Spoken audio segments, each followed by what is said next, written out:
Hello students. आज हम बड़ी ही इम्पॉर्टेंट तीन डेफिनेशन करने जा रहे हैं। एक आयन है, फिर कैटाइन एंड एनाइंस। प्यारे बच्चों, ये बड़ी इम्पॉर्टेंट डेफिनेशन है। ये आगे जाकर भी हमारे इसकी अंडरस्टैंडिंग हमारे बहुत काम आएगी। चलें शुरू करते हैं। प्यारे बच्चों, जो वही फिगर है जो हम पहली वीडियो से देखते आ रहे हैं, इसमें हम चीज़ें मज़ीद ऐड करते जा रहे हैं। आज हमने इसमें ये ऐड किया है। सबसे पहले आपको पता है कि 118 एलिमेंट्स हैं जिससे पूरी यूनिवर्स बनी है। एलिमेंट्स जो हैं वो एटम्स के बने होते हैं। तीन पार्टिकल्स हैं प्यारे बच्चों, प्रोटॉन, न्यूट्रॉन और इलेक्ट्रॉन।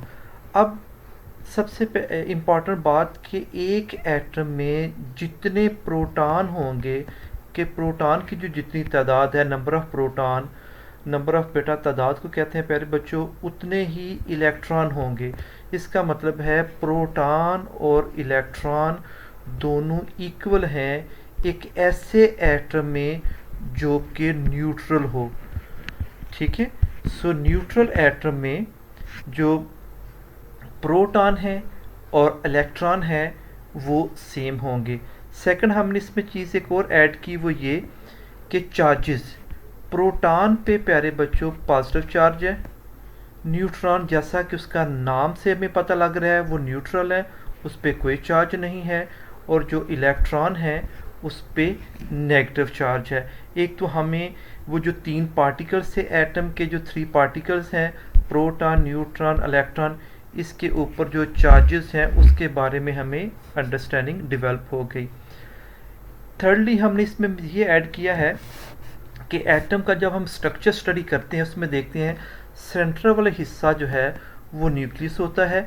तो तीन पार्टिकल में से जो प्रोटॉन और न्यूट्रॉन है वो न्यूक्लियस के अंदर पाए जाते हैं, और जो इलेक्ट्रॉन है वो रिवॉल्व कर रहे होते हैं एक सर्कुलर पाथ पे, गोल रास्ते पे, जिसको शेल हमने उसका नाम दिया है केमिस्ट ने कि उसे शेल कहते हैं। उस गोल रास्ते पर रिवॉल्व कर रहे हैं। अब जो न्यूक्लियस के करीब पहला गोल रास्ता है उसका नाम के है प्यारे बच्चों। उसके बाद जो गोल रास्ता है जिस पे इलेक्ट्रॉन रिवॉल्व करते हैं वो एल है। इसमें देखें के में मैक्सिमम दो इलेक्ट्रॉन ही अकोमोडेट आ सकते हैं, दो इलेक्ट्रॉन ही वो उसके अंदर समा सकते हैं। तो जो एल शेल है, जो उसके बाद जो रास्ता आता है उसमें मैक्सिमम 8 इलेक्ट्रॉन जो है वो अकोमोडेट हो सकते हैं। लेकिन उसके बाहर एक और शेल है, इस तरह शेल बढ़ते जाएंगे जो कि एल के बाद एम शेल आ जाएगा, उसमें 18 इलेक्ट्रॉन जो हैं वो अकोमोडेट हो सकते हैं, उसके अंदर समो सकते हैं। ये हमें एक तो इलेक्ट्रॉन के शेल्स में जो तादाद है उसका भी हमें अंदाज़ा हो गया। ठीक है। चलें इसके बाद हम चलते हैं अब जो हमारी डेफिनेशन है उसकी तरफ। सबसे पहले हम पढ़ेंगे कि आयन क्या है। जी प्यारे बच्चों, आपके सामने ये हाइड्रोजन एटम है, सिंगल एटम। उसके ऊपर देखें पॉजिटिव चार्ज है। एक सोडियम एटम है, उसके ऊपर भी पॉजिटिव चार्ज है। क्लोरीन है, उसके ऊपर नेगेटिव चार्ज है। ऑक्सीजन है, उसके ऊपर 2 नेगेटिव का चार्ज है। तो आयन क्या है कि अगर एक एटम है या ग्रुप ऑफ एटम्स है, जैसे कि ये ग्रुप ऑफ एटम्स को हम रेडिकल भी कहते हैं। ठीक है। जैसे हाइड्रोक्साइड आयन है उसके ऊपर नेगेटिव का चार्ज है, और सल्फेट आयन है जिसके ऊपर -2 का साइन है। तो यहाँ से हमें पता चला कि जो आयन है वो एक्चुअली एक एटम भी हो सकता है या ग्रुप ऑफ एटम्स भी होता है, और उसके ऊपर चार्ज होते हैं। ये देखो ऊपर चार्ज मेंशन है। ठीक है। अब चाहे एक एटम हो, एन एटम हो या ग्रुप ऑफ एटम हो, उसके ऊपर चार्ज दो तरह के हैं। कुछ पॉजिटिव चार्ज हैं जिस उसके ऊपर, और कुछ के ऊपर नेगेटिव चार्ज है। ठीक है। आए अब टेक्स्ट बुक की तरफ चलते हैं और वहाँ से इसकी डेफिनेशन करते हैं। Here is the definition. Ion is an atom और ग्रुप ऑफ एटम जो अभी हम देख चुके हैं, हैविंग जिसके ऊपर चार्ज हो, having charge on it. Or possessing charge on it. अब जो चार्ज है वो पॉजिटिव भी हो सकता है और नेगेटिव भी हो सकता है। इसके बाद आप यहाँ लिखा हुआ है कि दो टाइप्स हैं आयॉन्स की, एक है कैटाइन और एक है एनाइन। तो प्यारे बच्चों यहाँ तक जो है जो हमने मार्क किया हुआ है ये तो डेफिनेशन होगी आयॉन की। इसके बाद इसकी दो जो है वो टाइप्स हैं जो कि कैटाइन्स हैं और एनाइन्स हैं। चलें उनको समझने की कोशिश करते हैं। सबसे पहले कैटाइन।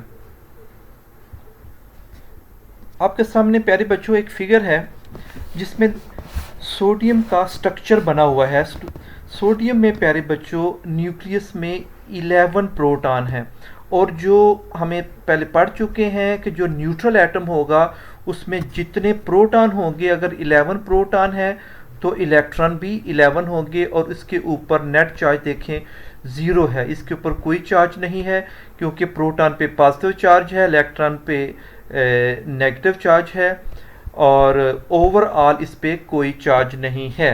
लेकिन होता क्या है कि सोडियम जो एटम है वो अपना आउटर मोस्ट इलेक्ट्रॉन उसको लूज़ कर देगा। जब वो अपना आउटर मोस्ट लूज़ कर देगा तो अब उसके पास जो है इलेक्ट्रॉन है वो कम हो गए, इलेक्ट्रॉन उसके पास 10 रह गए, लेकिन जो प्रोटॉन है वो 11 के 11 ही हैं। तो ओवरऑल जब हम देखते हैं जो नेट चार्ज देखते हैं तो उसके ऊपर पॉजिटिव चार्ज है जो कि प्रोटॉन है।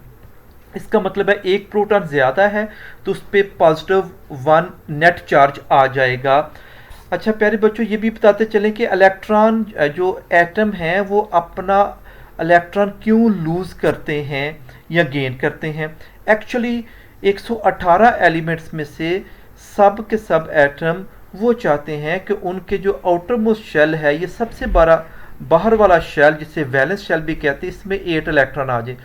तो इसके पास तो 1 इलेक्ट्रॉन था तो इसके लिए ये इजी था कि वो अपना ये इलेक्ट्रॉन लूज़ करे।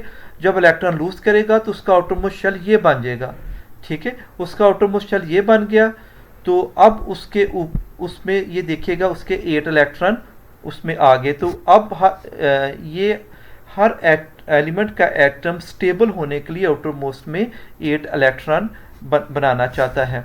तो इस तरह जब सोडियम ने अपना एक इलेक्ट्रॉन लूज़ किया तो उस पर प्रोटॉन ज़्यादा हो गए, ठीक है, तो ओवरऑल उस पर पॉजिटिव चार्ज आ गया। तो ये हमने सीख लिया कि जो कैटाइन्स हैं वो कैसे बनते हैं, जब वो अपना इलेक्ट्रॉन लूज़ करते हैं तो कैटाइन बनते हैं। अब आगे चलते हैं एनाइन्स की तरफ। जी प्यारे बच्चों यहाँ पे आपके सामने क्लोरीन का स्ट्रक्चर है। क्लोरीन के आउटर मोस्ट शेल में 7 इलेक्ट्रॉन हैं। पहले शेल में 2 इलेक्ट्रॉन है, उसके बाद 8 और लास्ट में 7 इलेक्ट्रॉन है।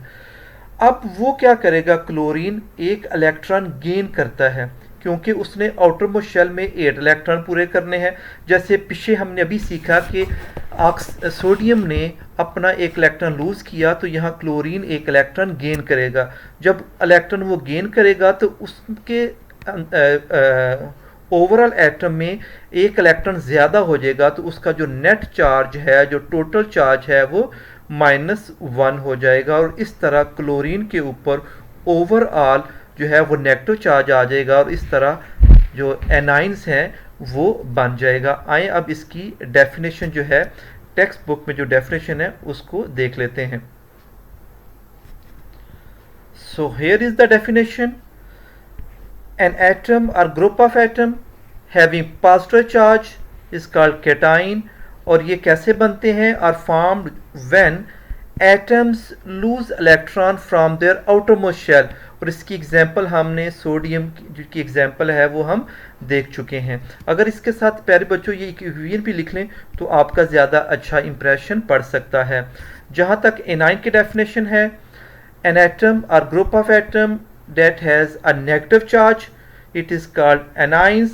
और anion is formed by the gain or addition of electron in the outermost shell, for example chlorine and sodium।